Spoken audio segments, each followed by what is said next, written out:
Hello, and welcome to Parallel Perspectives, the podcast that understands that co parenting with a narcissist at Christmas is like wrapping gifts with no tape.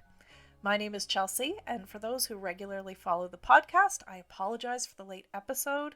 The last couple weeks have been a whirlwind of flu in this household between my daughter and I.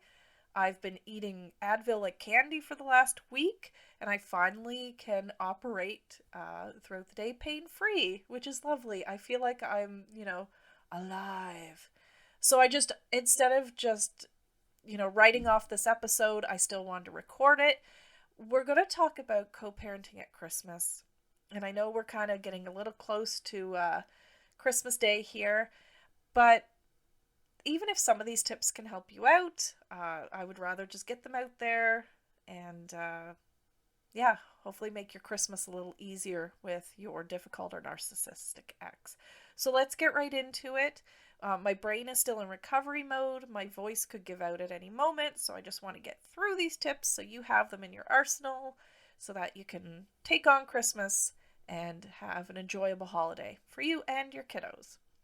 So number one tip, most important tip, the one tip, if you're going to just stop listening to this podcast, to this episode, listen to this one tip, which probably would have made sense if I put it more at the end of the episode.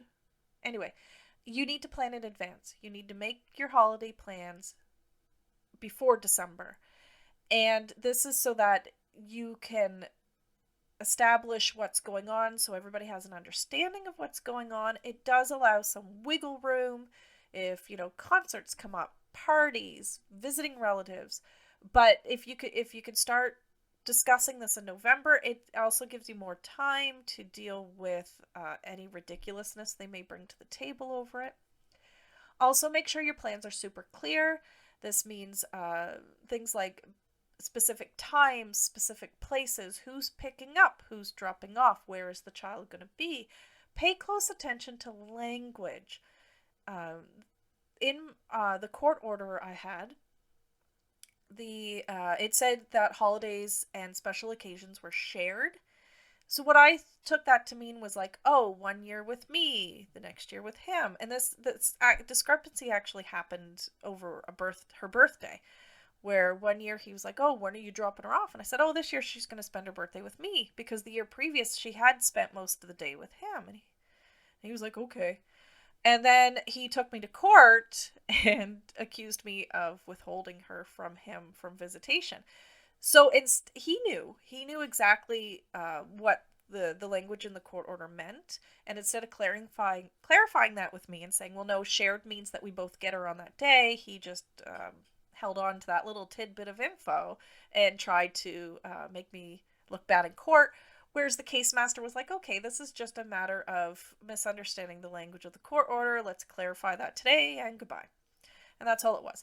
So make sure that type of language is super clear, and really you can clarify that in your plans. Again, when's the child going to be dropped off, picked up, all of that stuff. Have these plans in writing. Either through text or email with your ex. This way, once he or she or they indicate that they agree with the plan, then you can hold them accountable to the plan. And then that way they can't use the way they change or manipulated it against you and make it look like it's your fault. All right, so you have a plan. Now, it's important that you're also flexible with that plan. Your ex, my ex, these exes we're talking about, they may be barely human, but they're still human, and they may still have reasonable requests over the holidays. I know we don't like giving narcissists any wiggle room. If you give them an inch, they take a mile. But it's important to approach the holidays with some understanding. So if they have a reasonable request, like say an out-of-town family member is going to be there, and they would like to see your child for a couple hours, if it's not going to interfere with any of your plans, maybe make that work. Maybe say, okay, I'll give you 2 hours today, but I'm going to pick her up or him up or them up 2 hours early on this day. Try to work with them with some understanding, be civil, and just be straightforward and to the point. Give them, to a certain extent, the same sort of courtesy you would want if you had to make changes. But just remember, if they're being stupid and ridiculous about dumb things, and just ignore them. Just ignore them, stick to the plan that you guys agreed to. That's why it was agreed upon, and that's why it's in writing. But overall, remember that this is about the kids.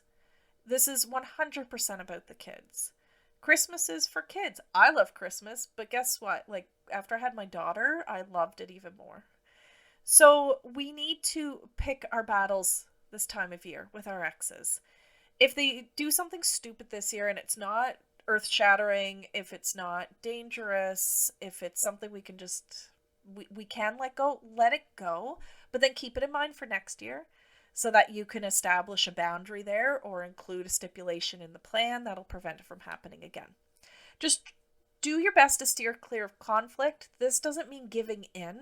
This means ignoring their stupidity, addressing them in a non-emotional, business-like way, answering only questions about your child, communicating only about your child. These are all ways that you can avoid conflict without giving in to their requests.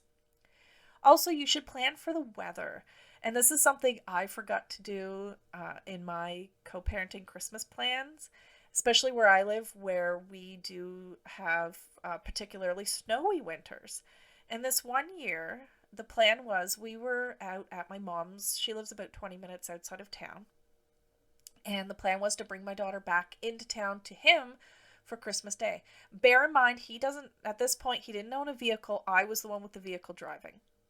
So a storm hit, and the fun thing about living where I live on the east coast of Canada is the weather can change. The forecast can change every 2 minutes. You never know what you're going to get. Sometimes we're told we're going to get major storms and we get like 2 snowflakes. And sometimes it's like, oh, a light snow, and it turns into like snowmageddon. And this year that had happened. So we ended up with a big dump of snow. I wasn't comfortable driving into town. So on Christmas morning, I said, listen, like, the roads are bad.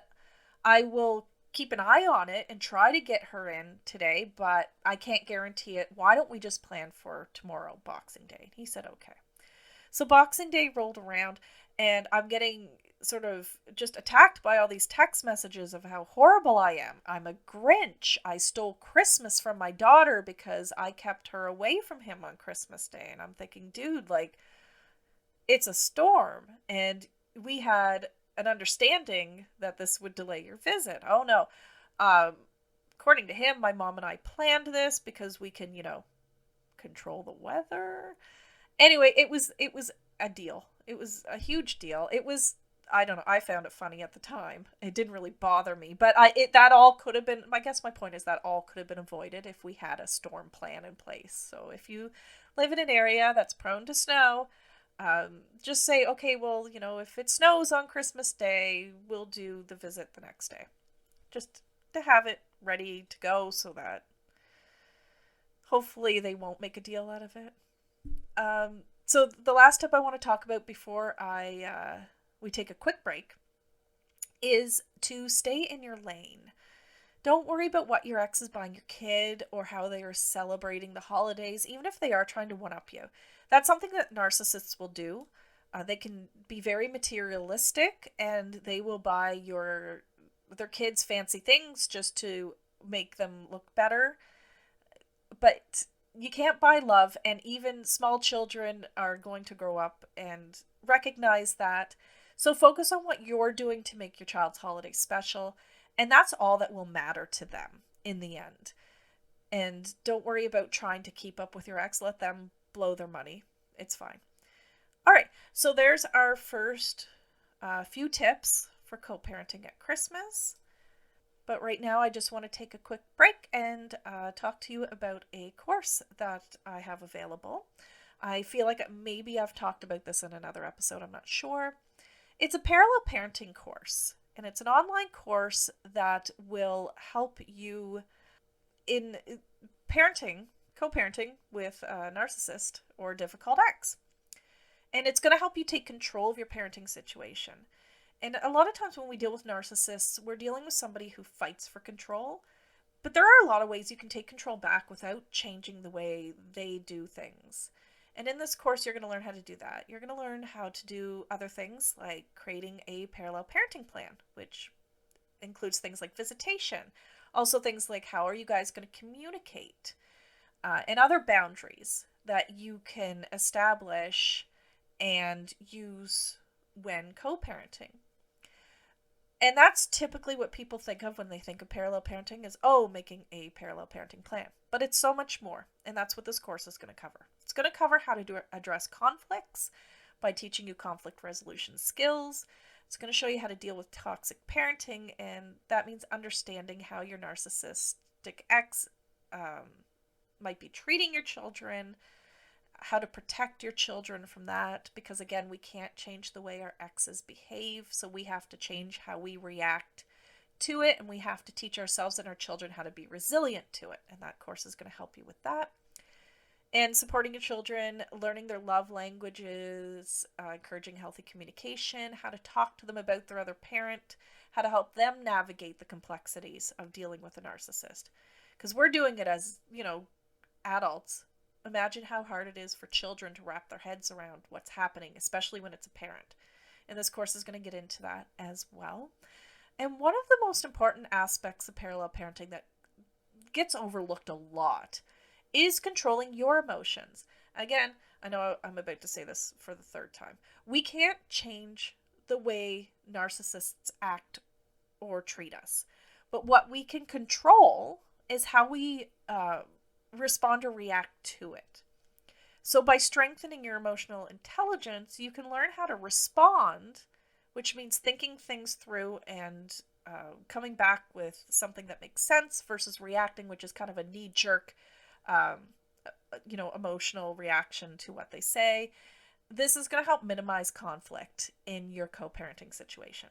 And these are all things that are covered in the course. There's videos and slideshows and worksheets and all that good stuff.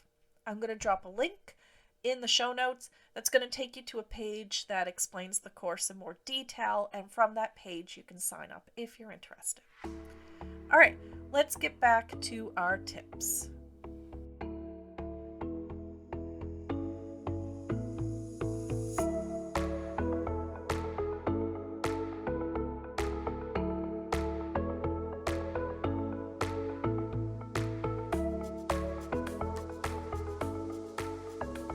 All right, last 3 tips to talk about, and then we're done with this episode. First of all, you need to anticipate challenges. You probably know your ex well enough by now to figure out what kind of crap they're going to pull at Christmas.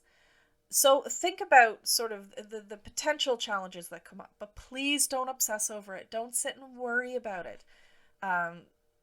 Don't stress about the what ifs. Just sort of say, okay, well, they tend to do this. I should expect this to happen. And then you can kind of come up with a plan in your brain of how you're going to deal with it. So when it happens, you're not in panic mode. You don't get anxious about it. You just do it. Just keep their potential shenanigans in mind and how you plan on dealing with it. But don't worry about it too much. This is just going to help you stay ahead of the game when it comes to what they're going to try to do at Christmas time. Also, you need to maintain your personal boundaries. Sometimes narcissists will use Christmas as a time to try to become friendly and more familiar with you. They may try to come into your home. Oh, our child wants to show me their Christmas tree. They might ask prying questions about your plans, like, oh, are you going to your dad's this year? You don't need to share any of that information with them. Just shut it down. And if you don't feel comfortable actually saying no to them, just ignore these requests. Move the conversation back to your child. You could say, well, listen, I'll send you a picture of our Christmas tree. Or just say, oh, we're not sure which family members we're seeing this year. And just, that's all you have to say. And just move on to a different topic or ignore them altogether. And if they don't like it, they can rant and rave. That's their problem, not yours. Now, this last tip is something I actually just thought about when I was coming up with these tips. But try not to accept gifts from your ex. Again, they're going to use Christmas they may try to use Christmas to overstep a lot of boundaries. And one of them is giving you a gift. They might buy you something in order to hoover you, which is when a narcissist, it's a term typically used when a narcissist tries to pull their victim back into a relationship. But they also try to do it not to pull you back into a romantic relationship, but maybe into a relationship of familiarity, almost like a friendship. They want to pull you back into a situation of comfort, where you feel comfortable with them so that they can continue to treat you like crap, like they did before. And gifts are a perfect way to try to do this. They may also give you gifts to try to use that against you in the future. Like, oh, I gave you a Christmas gift. Where you might be like, hey, where's my child support? They'd be like, hey, I spent money on a Christmas gift for you, because they are the types of people that will try to do that. So I know refusing a gift can be hard because we think it's, we've been taught that it's rude, but because we also feel like it's easier just to take it than to get into a fight over it. But in taking it, what you're doing is you're telling the narcissist, or what they're seeing is not what you're telling them. What they're seeing is that you are open to being manipulated and controlled again. And even if you're not, then they're going to double down on their efforts. Or if you refuse it. Sorry, I lost my train of thought here. That's flu brain at work. So if you accept it, they see you as saying, you can use me again. If you refuse it, well, narcissists don't like hearing no, so it's probably going to cause a fight. It's such a tricky situation. This is what I would do. I would either say, if they text you and say, I have a Christmas gift here for you, say, I really appreciate that, but you don't have to get me anything. That's okay. If they try to give it to you, you could say, listen, I'm not comfortable accepting this. I appreciate the thought, but I can't take this. If you're not okay with doing that, you could always take the gift and then let your ex know that you donated it to someone in need, and then actually donate it. Like, don't lie. But you could say, listen, I appreciate you bought me this. It's not something I really will use, so I gave it to somebody who could really need and use it, and leave it at that. And again, there's no way to avoid their ridiculousness and their anger, no matter what you do. So if they decide to rant and rave over that, again, just let them. That's their problem, not yours. And just ignore it, let it go. Anyway, so these are my tips for co-parenting at Christmas. I hope it's not too little too late, so that you can have a less stressful holiday season. Because like I always say, parallel parenting won't make it perfect, but it can always make it better. And that's what we're going for here. We're going for a better situation for us and for our children. All right, so next month, I have no idea what I'm going to talk about. I haven't thought that far ahead. But if you have an idea for a podcast episode, something you want to hear me, blabber on about, send me an email, chelsea@motherhoodandmayhem.online. I'll put it in the show notes. And let me know what kind of challenges you're dealing with, what kind of questions you have. Send me an email. Give me some topic ideas. I want to help you out. Other than that, thanks for listening as always, and I hope you have a safe and happy and healthy holiday season that is a little less stressful, or a lot less stressful than what you thought it would be. And I will be back next month in the new year to talk at you again. All right, thanks for tuning in. The advice provided in this podcast is not legal advice. Please consult with a qualified professional for personalized guidance. The terms narcissism and narcissists are used to refer to behaviors and tendencies of an individual, not as an official diagnosis. Music provided by Upbeat is free for creators, and don't forget to visit motherhoodandmayhem.online for more information. Thanks for listening, and take care.